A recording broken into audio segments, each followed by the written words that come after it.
hindi pwede na sila yung magbibigay ng kung anong gagawin. Mas maganda ikaw yung control sa life mo tapos wala kang pinanakarang tao, gusto mo lang talagang matuto, gusto mo lang yung gawin. Hindi ba? Parang enjoy mo lang naman yung life. May masama ka doon, masama kang magbago. Saan pa yung magbago, di ba? Alam ko, yung mga kaibigan ko, naiintindihan ko sila, naiintindihan ko yung mga tao na hihirapan na pag-uwi yung sarili. So, sobrang ramdam na ramdam ko talaga yan. Kailangan yung ibang kaibigan ko, lalo yung mga lalaki ko. Kasi mas mahirap yun ha, kasi lalaki ka eh, di ba? Parang, iba pag lalaki ka, dapat mas matapang ka, dapat mas alam mo yung gagawin mo, because you're a man. Pero sa aming mga babae, parang medyo excuse pa kapag hindi ka ganun eh. Alam ko na, masakit talaga yung ganun pakiramdam. Pero, possible naman talaga na pwede kang magbago. Pwede mo talaga siyang tanggalin. Pwede talaga na umiwas ka muna sa mga kaibigan mo at priority mo naman yung sarili mo. Sobrang pwede talaga.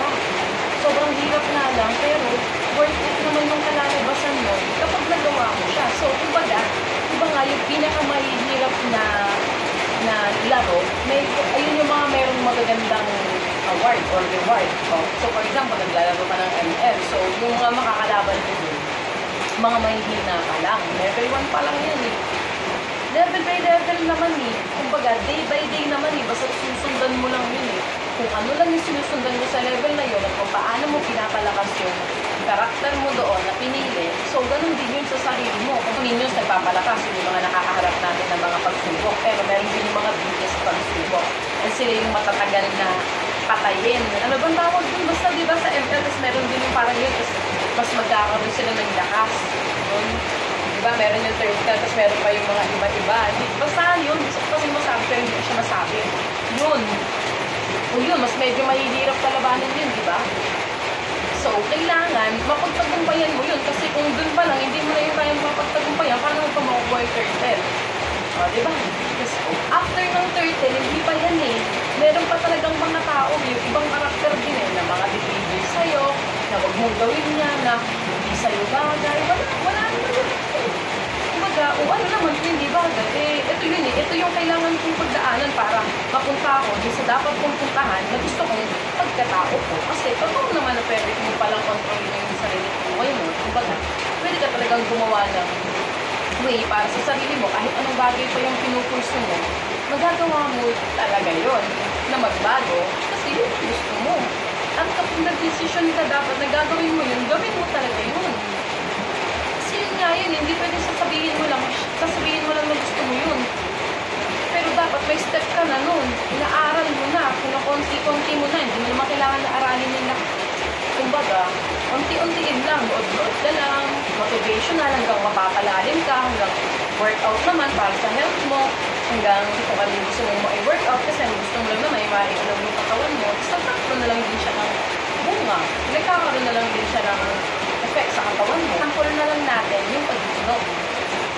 So, kung nag-iinom ka pa din, so dapat gumawa ka ng weight kung paano siya mawawala sa'yo. Ano din, kung paano nga ba yung tamang or possible na pwede sa'yo kung paano mo siya iwasan. No? For example, umiwas ka muna sa kaibigan mong palainom. So, makakatulong yun na na-lessen yung pag-iinom mo. Kailangan mo lang talaga mag-umpisa sa maliit. Kahit wala ka muna alisin, kailangan mo lang muna aralin at gusto yung mga bagay na pwede mo gustuin na makakatulong sa'yo na para mas makilala mo yung sarili mo. So yun, kapag nasa ganong on stage ng life mo, parang ang sila, parang ang daan-daan. May tandaan mo na hindi siya months lang, hindi siya weeks lang, hindi siya months, year talaga siya. Hindi, ang pag-aaral nga hindi lang naman tayo grade 1 eh. Kasi kailangan mo talagang matutunan yung mga bagay. Isang taon ka na ba mag-aaral? Hindi. May nursery, kinder, may kinder 1, kinder 2 pa, grade 1 to grade 6, grade 7 to grade 12. Oh, tapos mag-4 years ka pa ng college. Oh, yun nga, ang hirap-hirap pa yun. Ang hirap-hirap gawin nun eh. Hindi pwedeng madalian yun. Yung proseso talaga ng ganun kahaba. Kasi ganun daw eh. Pero, ikaw sa sarili mo, ikaw din makakakontrol. Kung gusto mo mas maging mabilis, mas maging okay ka, edi bilisan mo din. Edi mas maging matalino ka na, hindi, mag-desisyon ako para sa sarili ko. At gusto ko para sa sarili ko. Na kaya niya nga, kaya ko din yun. Pare-pares na naman tayo sa awit